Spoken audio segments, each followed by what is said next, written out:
अच्छा, ये जो होता है ना, इसमें अगर आपको नज़र आ रहा है कि गैप आ रहा है तो ये बिल्कुल ठीक है। जो क्लबिंग होती है उसमें ये चीज़ खत्म हो जाती है, शैमरॉड को नज़र नहीं आता, जिसको कहते हैं शैमरॉड।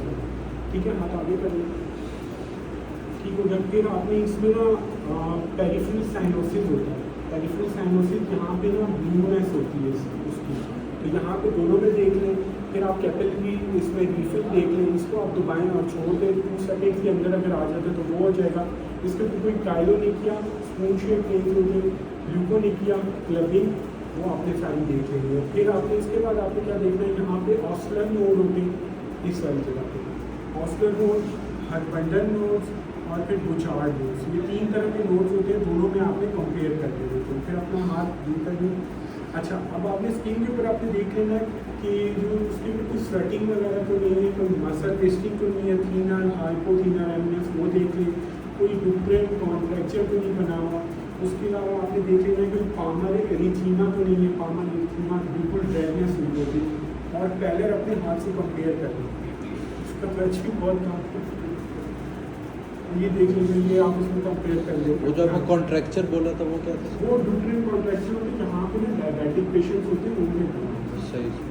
उनकी कमी नहीं है आपको। मेरा हाथ के अंदर ना उसको कहने के अपनी मेरी कुंडली को जोर से दबा लो, इसको खींचने की कोशिश करनी है। ठीक है, दोनों हाथों में पावर आपको मिलेगी। फिर अपनी जो फिंगर है उनको जूम करके, अच्छा आप जोर से बंद करो, इसको मैं खोलने की कोशिश करूँ, जोर से खोलने की, दूसरी हाथ दूसरी तीसरी। ये आपने सारी पावर चेक कर लेंगे फिंगर्स को। ये आपने सारा हैंड्स में देख लिया। अब नेक्स्ट आपने इसमें ट्रेमर्स देखने होते हैं, तो आप दोनों में खोल लें, हाथ में करें। ठीक हो गया। फाइन ट्रेमर्स होते हैं, यूँ करके आ रहे हैं। ठीक है, ये हाइपर थायराइडिज्म में आते हैं, एंग्जाइटी में आ जाते हैं। ठीक हो गया, ये आपके हो गए फाइन ट्रेमर्स हो गए। फिर आपने इसे कहना कि आप दोनों हाथ में पीछे कर दें, तो उसमें जो होते फ्लैपिंग ट्रेमर्स आ रहे हैं, ये CO2 नार्कोसिस में आ सकते हैं, DCID में आ सकते हैं, ये आपके वजह से। ठीक हो गया। और अगर उसमें मजीद चेक करना है तो उसको क्या जूम करके ना छोड़ दें, तो वो अगर यूँ करेंगे तो जूम आ जाएगा हेपेटिक, जो DCID उसमें आते हैं। फ्लैपिंग ट्रेमर्स होते हैं। तीसरे कौन से ट्रेमर्स होते हैं? Intention tremors. वो आपकी बेसिकली सेरिबेलम की लीजिए होती है, तो आप उसे कहते हैं ये मेरा बॉल पॉइंट यहाँ से एक उठाएँ, तो वैसे उसको नहीं आ रही, तो जब वो उठाने लगता है ना तब उसका हाथ भी कांपना शुरू होता है, इसमें इंटेंशन ट्रेमर्स। तो ये तीनों हो गए। अब आपने हैंड्स के ऊपर एक होता है स्किन पिंच। स्किन पिंच होगा, आप उसके ऊपर करते हैं तो वो डिहाइड्रेशन हो बहुत ज़्यादा, तो वो ऊपर ही डिलेड ऊपर ही रह जाते हैं, नीचे नहीं आते। तो ये अभी हमने सिर्फ हैंड्स किए। फिर कुछ डिफॉर्मिटीज़ है, स्वान एक डिफॉर्मिटी है, यूँ करके बनती है ये फिगर्स, वो हैंड्स की ज़्यादातर होती है। एक बूटनेस डिफॉर्मिटी यूँ करके बनी होती है, तो ये आपने देखेंगे अगर कोई डिफॉर्मिटीज़ वगैरह तो नहीं है। फिर आपने लिंक्स वगैरह वैसे देखनी होती है। ठीक है, फिर आपने उसको कहना है कि मूवमेंट्स करा लेता, हाथ बंद करें, उंगलियाँ सारी खोलें। ठीक है, प्रोनेटेड ड्रिफ्ट का पता है, उसको कहते हैं हाथ में आगे करें यूँ करें।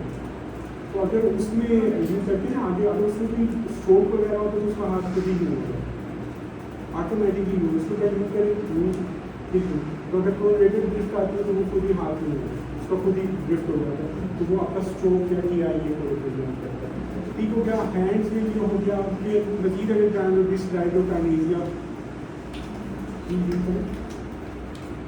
इसमें किस तरह पैथोलॉजी कैसे पता लगेगी? ये सेरिबेलम की लीजिए, सेरिबेलम की जो एग्जामिनेशन होती है वो अलग से भी होता है, ये क्योंकि जनरल फिजिकल है तो उसको थोड़ा आपको नॉर्मली तो ऐसे कर लेगा ना। हाँ नॉर्मली, और अगर पैथोलॉजी होगी तो उसमें नहीं कर सकेगा। एक होगा फिंगर नोज टेस्ट, वो भी आप करा सकते हो। अच्छा, आपने अपनी नाक को हाथ लगाना और फिर सुनती कोई, ठीक है, तेजी से। तो जो सेरिबेलम की लीजन होती है उसमें आगे चला जाता है, वो यहाँ करने के बजाय यहाँ चला जाता है, मतलब उसका कोऑर्डिनेशन ठीक नहीं होता। तो ये आपके हैंड्स की सारी हो गई एग्जामिनेशन, नेल्स की हो गई, नोज की हो गई, और इसमें आपकी वो जो ट्रेमर्स हो गई, यहाँ हो गई। अब ये सिर्फ एक है जहाँ तक कवर हो गया, मतलब ये जो सारा मैंने बताया ये सारा हैंड्स का है, और दोनों को कंपेयर करना है, जो इधर देख रहे हो उधर भी देख रहे हो। टाइम कम होता है तो हमारी मेडिकल में ये कहते हैं एक साइड क्योंकि लंग्स हैं, 2 साइड हैं, आपका जो भी होगा ना लिंक है दोनों को साथ में कंपेयर करें, ठीक है क्या। ये आपके हो गए हैंड्स और नेल्स की एग्जामिनेशन होगी, ये सारा हो गया। नेक्स्ट फिर आपके पल्स के ऊपर आ जाएगा, ये भी चल सारा जनरल फिजिकल एग्जामिनेशन। पल्स के अंदर आपको 5 चीज़ें देखनी होती है, rate, rhythm, character, nature of the vessel wall, और 5वीं के volume. Rate, rhythm, character, volume, nature of the vessel wall, और आप 6ठी है delays, radio delay, radio throated delay, radio femoral delay. तो ये सारी आपने पल्स के अंदर करनी है। इसके अलावा एक पल्स होती है, उसको कहते हैं collapsing pulse, water hammer pulse या कोलैप्सिंग पल्स। अच्छा, जब आप पल्स कर दोगे तो हैंड शेक मेथड होगा, ये हाथ में मिलाए और जब अपनी तीनों फिंगर्स यहाँ पे रखी और इससे आपने असेस किया टाइम घड़ी के साथ। एग्जामिनर को दिखाना है, जो चीज़ कर रहे हो उसको पता चलना चाहिए कि ये ना खा रहे, तो आपने घड़ी के साथ टाइमिंग करनी है ताकि उसको थोड़ा सा ना मतलब एक्टिंग भी करनी है। तो आप कुछ कर रहे हो, ये नहीं कि आए और बस यूँ हाथ लगाया आगे चलते, इस तरह हाथों को झुक के देखा। ये जो आपने इस तरह घड़ी के साथ टाइमिंग की 15 सेकंड, अगर टाइम है तो वो कर लो, 5 सेकंड कर लो। आईडी आपने शो करना है कि मैं कुछ कर रहा हूँ, ठीक है। इसमें rate, rhythm, volume, nature of the vessel wall और कैरेक्टर, तो वो 5 चीज़ें आपने देखनी है। फिर आपने उधर nature of the vessel wall कैसे देखते हैं, ये दोनों आपकी फिंगर स्टेबलाइज करते हैं और इसको आप ऊपर से करते हैं। अगर आर्टेरियोस्क्लेरोसिस है या एथेरोस्क्लेरोसिस है तो वो वायर जिस तरह नहीं, हार्डनिंग ऑफ आर्टरी Rigid तो हो आपको इसमें लगता है कि कोई ना तार सी आ रही है। सख्त हो गई। वैसे तो आपको फील नहीं होता, लेकिन जो पेशेंट होते हैं ना आर्टेरियो एथेरोस्क्लेरोसिस उसमें ये हार्डनिंग हो जाती है। आपने दोनों स्टेबलाइज करके ये ऊपर से ये करना है, तो ये आप nature of the vessel wall देखें। अच्छा, डिलेज चेक कर लें, ये आपका रेडियो डिले हो जाएगा, दोनों को टाइमिंग कर लें, ठीक है। फिर इसी तरह रेडियो कैरोटिड डिले आप इसमें देखें, ये हो गया। और फिर रेडियो फेमोरल डिले, तो वो तीनों डिलेज देखने के बाद एक होता है वाटर हैमर और कोलैप्सिंग पल्स। तो आपने यहाँ पे अपना हाथ रखे हुए और नहीं रखे, तो वो जो जिस तरह हैमर लगा होता है ना वाटर के ऊपर जो हल्का हल्का, उस तरह की आपको वो आती है, वाटर हैमर फील होती है, मतलब कम हो जाता है प्रेशर। हाँ कम हो जाता है। तो ये आपको यूँ करके ना यूँ कर दी, इसको वाटर हैमर पल्स। ये फिजियोलॉजिकल है, मतलब नहीं, कम नहीं होना चाहिए, पैथोलॉजिकल है। जो चीज़ भी हम देख रहे हैं पैथोलॉजिकल देख रहे हैं, फिजियोलॉजिकल तो फिजियो में पढ़ते थे। अब जो भी आगे देखो फिजियो खत्म होगी, नॉर्मल चीज़ें बंदे वहीं रह गए सेकेंड ईयर में। आप जो भी देखोगे वो पैथोलॉजिकल है, और हम तो वैसे भी मेडिसिन वाले, हमें तो देखनी पैथोलॉजी। आपको जो पैथोलॉजी पढ़ाते हैं वो देखो आगे अपग्रेड करते जा रहे हैं। कोर नॉलेज आपका वही फर्स्ट ईयर सेकेंड ईयर वाला था, लेकिन इसी को हम अपग्रेड करते हुए सारा फार्मा जो आपकी मेडिसिन होती है उसमें आपकी फिजियोलॉजी, पैथोलॉजी और फार्माकोलॉजी, ये इसका कॉम्बिनेशन होता है। अगर ये अच्छी है तो आपको ट्रीटमेंट पता है क्या देगा, उसी को मिला के अगर आपकी ये तीनों अच्छी है तो आप मेडिसिन अच्छी है। अगर एनाटॉमी, पैथोलॉजी तो फिर सर्जरी आती है, लेकिन वो फिर भी डिफरेंट आती है, ठीक हो गया। तो ये हो गया।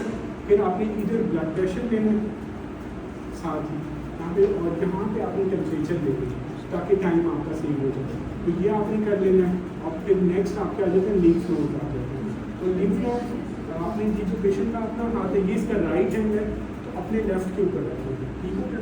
तो फिर आपने यहाँ पे ना सारे ग्रुप्स चेक करने, 5 जो ग्रुप्स हैं, anterior, posterior, medial, lateral, apical. तो ये 5 ग्रुप्स ऑफ लिम्फ नोड यहाँ पे भी देख रहे हैं और वहाँ पे भी देखते हैं, लेकिन एग्जामिनर कभी बार कहता है कि एक साइड पे देखें, टाइम कम देता है। तो फिर नेक्स्ट आपने पीछे चले जाना है पेशेंट की। इसी तरह यहाँ पे आप देखेंगे सब कैंसर, सब mandibular, pre auricular, post auricular, anterior cervical, posterior cervical, दोनों एक साथ ही देखते हैं, एंटीरियर सर्वाइकल, पोस्टीरियर सर्वाइकल, फिर सुप्रा सर्वाइकल। तो ये आपने दोनों देख लेना और ऑसिपिटल पीछे से देख लेना।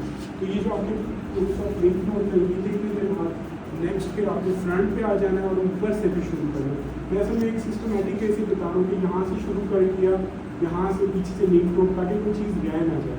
अब मैं एक फ्लुएंसी में कर रहा हूँ, मतलब अगर इसमें कोई एक आध पॉइंट रह भी जाएगा तो एग्जामिनर फेल नहीं करेगा, भी पॉइंट्स आपको बता रहा हूँ।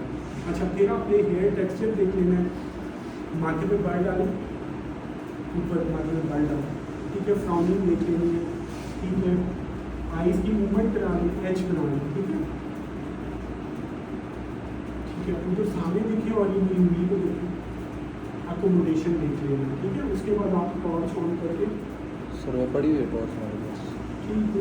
यहाँ से ना आपने डायरेक्ट लाइट रिफ्लेक्स देख लेना और इनडायरेक्ट दोनों आइज में देख लेना, ठीक हो गया। कि आपकी सारी जो 3-4-6 क्रेनियल नर्व्स हैं वो भी आप देख लो, फ्राउनिंग देख लो। फिर उसके बाद फेस पे को कहें कि दांत पीसे, ठीक है, ज़बान ऊपर तालू को टच करें, मुंह में हवा भरे, ठीक हो गया। तो ये आपकी जो हाइपरएक्यूसिस कैमल्स क्रेनियल नर्व होती है उसमें आ जाती है। फेस की कोई डिविएशन वगैरह देख लें और फिर उसके बाद नाक को देख लें, कोई लेजर पॉलिप वगैरह तो नहीं है, ठीक हो गया। फिर मुंह पर ओरोडेंटल हाइजीन देख लें और ऊपर जबान को तालू को टच करें, टंग टाई देख लें, मैक्रोडॉसिया, चिलाइटिस वगैरह ये सारा देख लें। फिर आप साथ कानों को भी देख लें क्योंकि देखनी सारी चीज़ें कानों के अंदर देख लें, दोनों को कंपेयर जरूर करना है। फिर आपका होता है थायराइड की जो स्वेलिंग होती है, तो उसमें आपने ये करना है, दोनों हाथ आगे करें, ठीक है, इसको ऊपर ले जाए। तो पेशेंट को ना फेशियल फ्लशिंग होती है, जिसका पैम्पर्टन साइन अगर थायराइड होता है, ठीक है। फिर थायराइड को अपने वैसे भी कर सकते हैं, कैलकुलेट भी कर सकते हैं एक हाथ से, दोनों हाथ साथ भी करना है, तो एक हाथ से नहीं किया, एक हाथ से नहीं किया। तो थायराइड हो गया, पैम्पर्टन साइन हो गया। नेक्स्ट आपको क्या करना है, एक चीज़ रहेगी नेक के अंदर जेवीपी देखनी होती है, आप थोड़ा सा उसको देखें। तो जो जेवीपी होती है वो हार्ट फेलियर के अंदर आती है, वो आप देखें तो ठीक है, कहाँ पे आ जाती है। वैसे अगर पेशेंट लेटा हो तो हेपेटोजुगुलर रिफ्लक्स भी कर सकते हैं आप, यहाँ पे ना जो आपका लिवर है उसको प्रेस करते हैं, यहाँ से जेवीपी रेज हो जाती है, ठीक हो गया। अब उसके बाद आपने ये सारा कर लिया, आपका तकरीबन एग्जामिनेशन एक पिटिंग पीरियड रिमूव होता है, वो आपकी जो मीडियम वैल्यूज है उससे 10 सेंटीमीटर ऊपर 10 सेकेंड्स के लिए प्रेस करते हैं और छोड़ देते हैं, तो एक फिक्स सा बन जाता है, वो कर लेते हैं। और फिर आप एंड पे करते हैं, आप इसे खड़े हैं, ठीक है सर। ये थोड़ा एक्सटेंसिव हो गया, कहीं पार्ट 2 की लेवल हो गया, लेकिन चलो खैर आप लोग नोट करते जाओ, कुछ चीज़ें मिस भी हो जाए तो खैर आ जाए। अच्छा, आपने ये दोनों हाथ में खोल, आप आँखें बंद करें। तो जो पेशेंट होगा ना, आप इसमें आप दो चीज़ें सेंसरी एक्सिया चेक करते हैं, दूसरा आप इसमें सेरिबेलम को चेक करते हैं। अगर आपकी आंखें बंद पे वो स्वे करे आगे पीछे, तो उसमें आप उसे कहते हैं कि ये इसका ना सेरिबेलम के नीचे है। अगर आंखें खुली हुई हो और उसमें हो तो फिर आप उसका सेंसरी एक्सिया करते हैं। तो वो दोनों देख रहे हैं, उससे कहते हैं लॉम्बर साइन, लॉम्बर साइन, ठीक है। फिर लास्ट पे आपने दोनों टेंडन गेट चेक कर लेते हैं, एक स्ट्रेट लाइन में आपने स्विंग करके चलाना होता है पेशेंट को। और लेकिन जब आप चला रहे हो तो उसके दोनों तरफ ना आपने हाथ स्विंग कर लेते हैं कि कहीं से कोई गिर ना जाए, ठीक है। एग्जामिनर को दिखाने के लिए ये नहीं, क्यों नहीं, टेंडन गेट एक ही लाइन के ऊपर ये इसको टेंडन गेट कहते हैं। ये करके पीछे मोड़ के, ये आपकी एग्जामिनेशन ऑलमोस्ट कंप्लीट हो गई है और एंड पे आप कहते हैं आपका बहुत बहुत शुक्रिया। तो ये आपकी पूरी जनरल फिजिकल एग्जामिनेशन हुई है, लेकिन ये मेरा जो पार्ट 3 MSCP के लेवल की हुई है या क्लास लेवल की हुई है, तो आप इसमें से कुछ पॉइंट अगर भूल भी जाओ तो पास हो सकते हैं अच्छे तरीके से। एक चीज़ पूछने वाली हो, मैंने इसमें राइमिंग जब तक शब्द नहीं किया, लेकिन वो भी आप टाइम को कर सकते हो। कौन सा एनीमिया, वो देखो मुझसे भी कुछ मिस हो गया ना, तो देखो एनीमिया वो सही कह रहा हूँ। अब इसमें इतनी सारी चीज़ें थी कि एक आध पॉइंट आप भूल भी जाते हो ना, तो एग्जामिनर और वो कर देते यार इसने भी चीज़ें देखी एक आध तो मुझे भी भूल जाती। तो अब वैसे उसमें मैं बता देता हूँ, आपने जब पेशेंट पहले नीचे की तरफ देखिए, आँखें दोनों ऊपर कर लेनी है। एक टेरस आता है, एक टेरस होता है कि येलोइश स्क्लेरा आता है, और दूसरा आपने ना कंजक्टिवल पैलेट देखी है, ठीक है। जब आप जबान बाहर निकालते हैं तो एक होता है पेरिफेरल सेंट्रल साइनोसिस, जबान की जो टिप होती है वो ब्लू हुई होती है, और पैलर और जो डिहाइड्रेशन हम उसमें भी देख सकते हैं।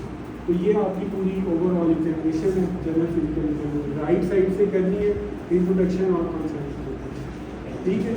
तो ये अगर आप किसी मतलब इसी को अगर आप पार्ट 2 पे ले जाओ, SCPS पार्ट 2 हो या आपका कोई बाहर का एग्जाम हो, तो यही वाली एक्सेप्ट हो जाएगी, लेकिन इसको अच्छे तरीके से करना। तो नोट कर लो इसमें की सारी चीज़ें, कोई एक आदमी सो ही जाती है, सारी नहीं कर सकता। 5 मिनट का स्पेशल है, तो 5 मिनट में आप फ्लो के साथ आओ, ये तो क्योंकि मैं आपको बता भी रहा था, तो एग्जामिनर के आगे आपने परफॉर्म करना होता है। एग्जामिनर साहब खड़ा हुआ देख रहा होता है, फिर आपको कहता है what are your findings. Finding तो पार्ट 2 के लेवल पे होता है, आपके लेवल पे बस ये सिर्फ करके चलो तो आप पास हो। ठीक है सर, इसमें कोई question? No sir. Right side से ही आओगे।